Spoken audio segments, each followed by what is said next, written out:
జనవరి 31న వైభవంగా నిర్వహించనున్న శ్రీ కన్యకా పరమేశ్వరి అమ్మవారి అగ్ని ప్రవేశ మహోత్సవాల్లో జిల్లాలోని ఆర్యవైశ్యులందరూ పాల్గొనాలని కన్యకా పరమేశ్వరి దేవస్థానం చైర్మన్ కోట గురుబ్రహ్మం కోరారు. నెల్లూరు నగరం స్టోన్ హౌస్ పేటలో ఉన్న శ్రీ కన్యకా పరమేశ్వరి దేవస్థానంలో పాలక మండలి మీడియా సమావేశం ఏర్పాటు చేసి మాట్లాడారు. జనవరి 31వ తేదీ శుక్రవారం ఉదయం 6 గంటల నుంచి పినాకిని నదీ తీరాన గంగాదేవి పూజ, నదీ స్నానం, కలశ తీర్థగ్రహణం కార్యక్రమాలతో ఉత్సవాలు ప్రారంభమవుతాయన్నారు. సువాసిని పూజ, ఆలయ ప్రదక్షిణం, నిపులగుండ ప్రవేశం, పూర్ణాహుతి తదితర కార్యక్రమాలు అంగరంగ వైభవంగా నిర్వహించనున్నట్లు గురుబ్రహ్మం తెలిపారు. అమ్మవారి అగ్నిగుండ ప్రవేశాన్ని అధికారికంగా నిర్వహించేందుకు ప్రభుత్వం చర్యలు తీసుకుంటుందని, ఇది ఎంతో కాలంగా ఆర్యవైశ్యులు ఎదురుచూస్తున్న కార్యక్రమమని చెప్పారు. ఈ సమావేశంలో గౌరవ అధ్యక్షులు కొండా ప్రవీణ్ శంకర్, కార్యనిర్వాహక అధ్యక్షులు సేగు షణ్ముఖరావు, ప్రధాన కార్యదర్శి చిరంజీవి, కోశాధికారి జనార్దన్ రావు, సలహాదారు ఆంజనేయులు తదితరులు పాల్గొన్నారు.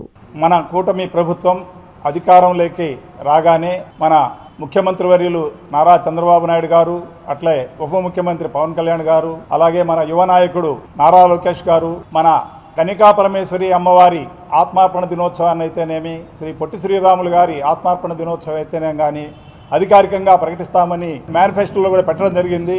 వారు ఏదైతే మాట ఇచ్చారో అదే మాట ప్రకారం జీవో ఇచ్చి ఈ యొక్క ప్రభుత్వ లాంఛనాలతోటి ఈ కార్యక్రమాలు ఏర్పాటు చేస్తామని చెప్పడం జరిగింది. దానికి మేమందరం కూడా మొన్న 27వ తారీఖున మన ముఖ్యమంత్రి గారిని కలిసి అన్ని ఆర్వే సంఘాలు తరఫున వారికి ధన్యవాదాలు తెలపడం జరిగింది. అప్పుడు మన ముఖ్యమంత్రి గారు మన పెనుగొండ వాసవి అమ్మవారి ఆత్మార్పణ దినోత్సవానికి కూడా 31వ తారీఖున పెనుగొండలో ప్రభుత్వ లాంఛనాలతోటి అమ్మవారికి పట్టు వస్త్రాలు సమర్పిస్తానని చెప్పడం జరిగింది.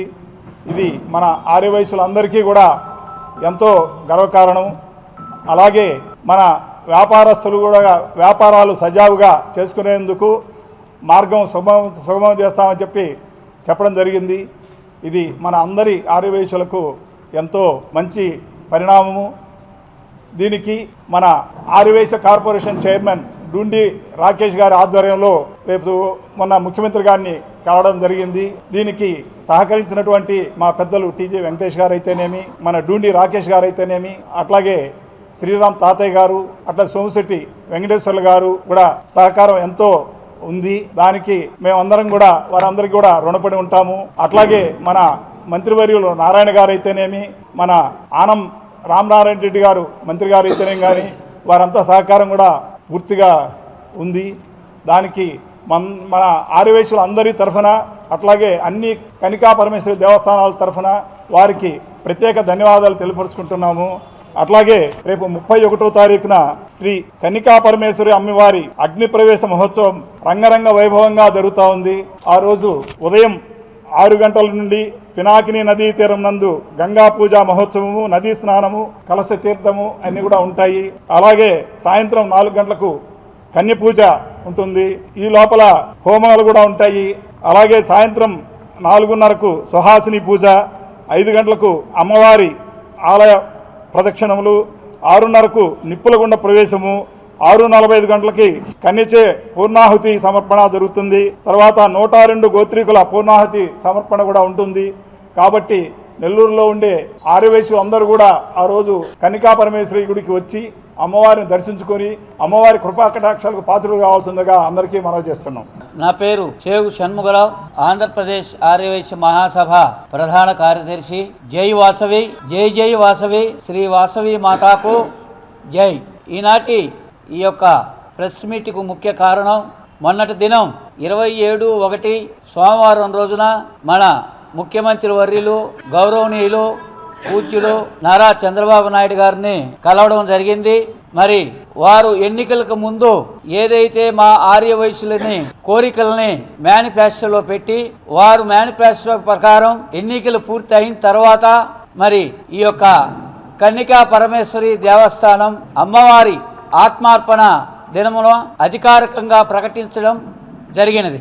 మరి ఈ కార్యక్రమంలో భాగంగా రేపు 31/1/2025 శుక్రవారం రోజున పెనుగొండలో ఉన్నటువంటి మా మహాపుణ్యక్షేత్రం శ్రీ కన్నికా పరమేశ్వరి అమ్మవారి దేవస్థానం నందు అధికార లాంఛనాలతో ఎలాగైతే భద్రాచలంలో ఎలాగైతే వెంకటేశ్వర స్వామి తిరుమలలో పట్టు వస్త్రములు సమర్పిస్తారో అదే విధంగా పెనుగొండలో కూడా మన ముఖ్యమంత్రి వర్యులు అధికారికంగా శ్రీ కన్నికా పరమేశ్వరి దేవస్థానం నందు పెనుగొండ నందు పట్టు వస్త్రాలు సమర్పించడం జరుగుతుందని వారు మొన్న మేము కలిసినప్పుడు మాతో చెప్పడం జరిగింది. వారికి మా ఆర్యవైశ్య మహాసభ తరఫున ప్రత్యేక ధన్యవాదాలు తెలియజేసుకుంటున్నాము. అలాగే మంత్రివర్యులు చంద్రబాబు నాయుడు గారికి, మన యువన నాయకుడు నారా లోకేష్ గారికి, మన జనసేన అధినేత పవన్ కళ్యాణ్ గారికి, అలాగే మన నెల్లూరు వాసులు శ్రీ దేవాదాయ శాఖ మాత్యులు శ్రీ ఆనం రామనారాయణ రెడ్డి గారికి, వారందరికీ కూడా మా ఆర్యవైశ్య మహాసభ తరఫున మరి ఈ మేనిఫెస్టోలో పెట్టి మేనిఫెస్టో ప్రకారం మన జీవోని రిలీజ్ చేయడం జరిగింది.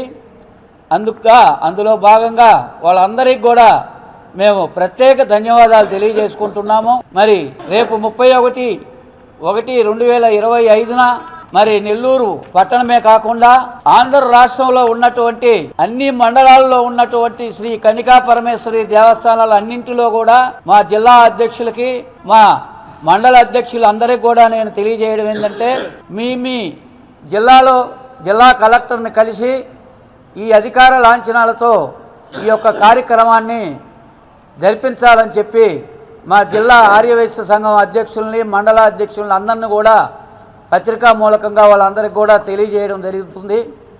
అలాగే మరి మండలాల్లో అయితే మండలాధ్యక్షుడు మండలానికి రెవెన్యూ ఇన్స్పెక్టర్ ఉంటాడు, జిల్లా హెడ్ క్వార్టర్స్ అయితే జిల్లా కలెక్టర్ ఉంటాడు. ఆ మాదిరిగా ప్రతి మండలాల్లో ప్రతి జిల్లాల్లో మరి వారు వైశ్య నాయకులందరూ కూడా పోయి కలిసి వారిని సంప్రదించి ఈ కార్యక్రమాన్ని వాళ్ళని పాల్గొనేటట్లుగా వాళ్ళందరినీ కూడా సంప్రదించాల్సిందిగా కోరుతున్నాను. మరి ప్రత్యేకంగా మన నెల్లూరు పట్టణంలో ఉన్నటువంటి శ్రీ కన్నికా పరమేశ్వరి దేవస్థానం నందు గత కొన్ని సంవత్సరాల నుంచి కూడా మరి ఈ యొక్క ఆత్మార్పణ దినాన్ని జరుపుకోవడం జరుగుతుంది.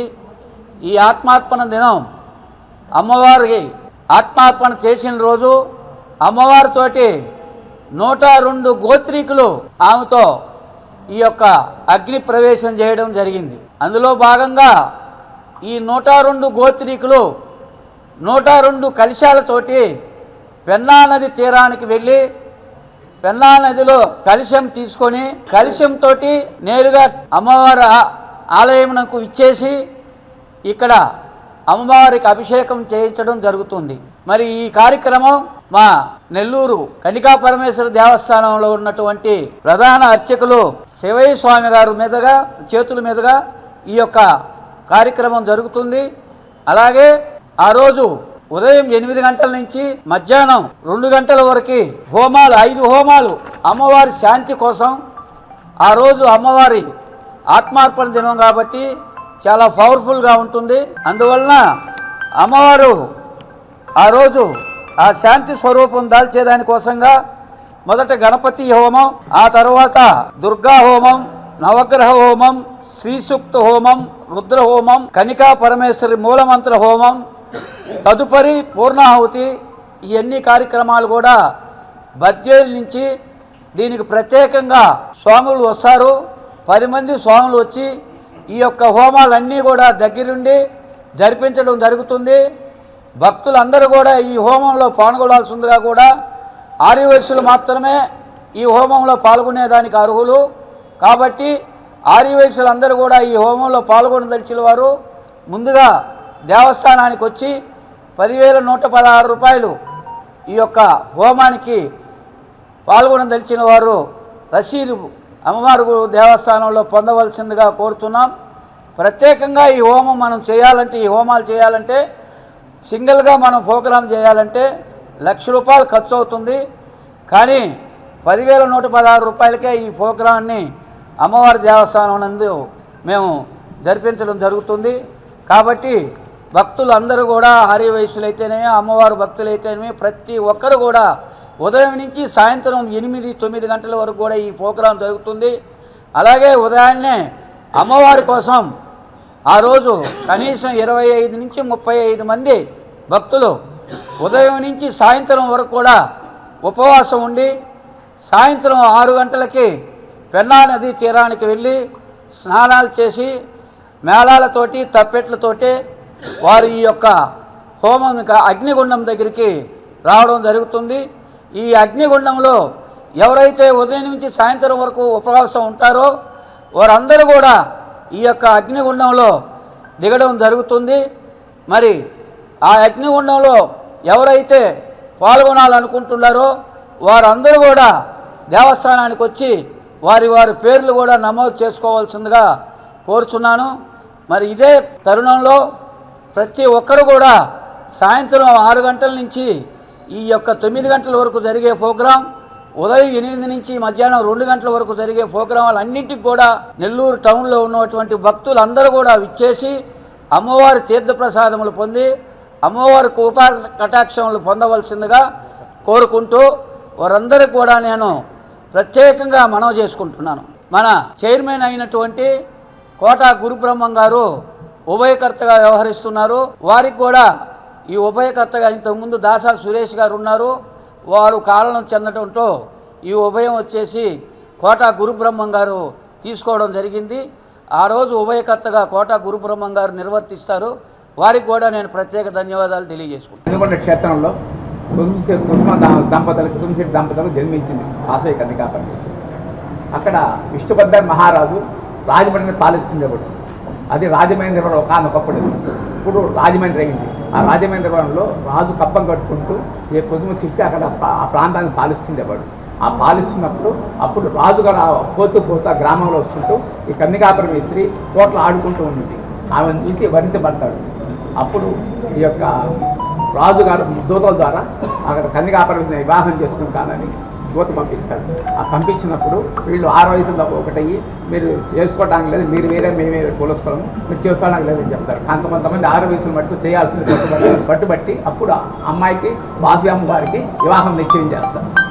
ఈ కన్యకా పరమేశ్వరి శివభక్తురాలు, అమ్మవారి పార్టీ స్వరూపం మొదటి నుంచి ఈ యొక్క స్వరూపమైంది తప్ప ఆమెకి నిర్ణయించుకొని అప్పుడు ఈ అగ్నిగుండం పేర్చుకొని వాసవి కన్యకా పరమేశ్వరి వివాహం పెళ్లికి రెడీ అవుతుంది.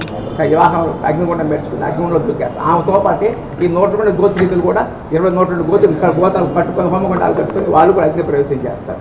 అగ్ని ప్రవేశం చేసిన తర్వాత ఆత్మాపం అవుతారు అందరూ. అప్పుడు కన్యకా పరమేశ్వరి ఆకాశంలో అంతర్ధానం అయిపోయి అప్పుడు మీకు 6 వయసులు 102 గోత్రికులు ఎవరైతే నా కోసం త్యాగం చేసి నాకు అగ్నిహోత్రం ఉంటారో మీకు కుటుంబాలు అష్టైశ్వర్యం సంపాదిస్తాను, 6 వయసులో వెలుగు ఉంటారని చెప్పి అందరికీ వరమిస్తుంది. అమ్మవారి ఆత్మశాంతి కోసం చేసేది ఆత్మ దినోత్సవం మహోత్సవం.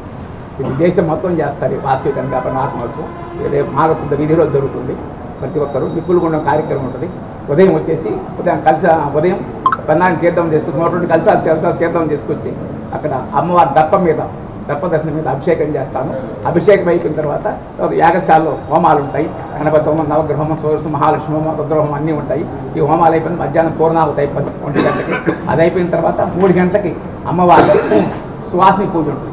అమ్మవారికి ఒక చిన్న పాపకి ఒక అమ్మవారి వేషం వేయించుకుని కనుక వేషం తగ్గి ఇంటి దగ్గర తీసుకొచ్చి ఇక్కడ ఆమె కన్యకా పరమేశ్వరి పాద పూజ చేసి దాని తర్వాత సువాసిని పూజ చేయించి తర్వాత అమ్మాయిని అక్కడ పెట్టి ఈ నిప్పులు కూడా కేవలం 30 మంది దాకా ఉంటారు. ఈ పెన్నాలకి వెళ్ళి స్నానం చేసుకొని అక్కడి నుంచి వస్తారు. వచ్చి 6 గంటలు నిప్పులు కొన్నాం. కరెక్ట్గా 6:45కి అమ్మవారి అగ్ని ప్రవేశం చేసిన టైం. ఆ టైం లోపల ఈ అమ్మవారి నిప్పులు కూడా అయిపోయిన తర్వాత అమ్మవారి ఆలయ ప్రదర్శన చేయిస్తాం. ఆలయ ప్రదర్శన అయిపోయిన తర్వాత దాని తర్వాత అమ్మాయితో పూర్ణాహుతి ఇస్తాం. అయిపోయిన తర్వాత ఇది కార్యక్రమం చాలా అద్భుతంగా ఉంటుంది. ప్రతి ఒక్కరు 6 వయసులో కాదు, ప్రతి ఒక్కరు చూడాల్సింది, చూసి తరించండి. అమ్మవారు వచ్చి తీర్థప్రసాద దగ్గర కోరుచున్నాము. 2-3 తారీఖుల్లో వసంత పంచమి సందర్భంగా చిన్నపిల్లకాయలకి ఉదయం 9 గంటల నుంచి రాత్రి 8 గంటల దాకా చిన్నపిల్లకాయలకి అయిన బీటెక్ పిల్లకాయల దాకా సరస్వతి పేద అక్షరం రాస్తాం 4 మీద. ఇది పెద్ద కథ 15 ఏళ్ళు చేస్తున్నాం ఈ కార్యక్రమం.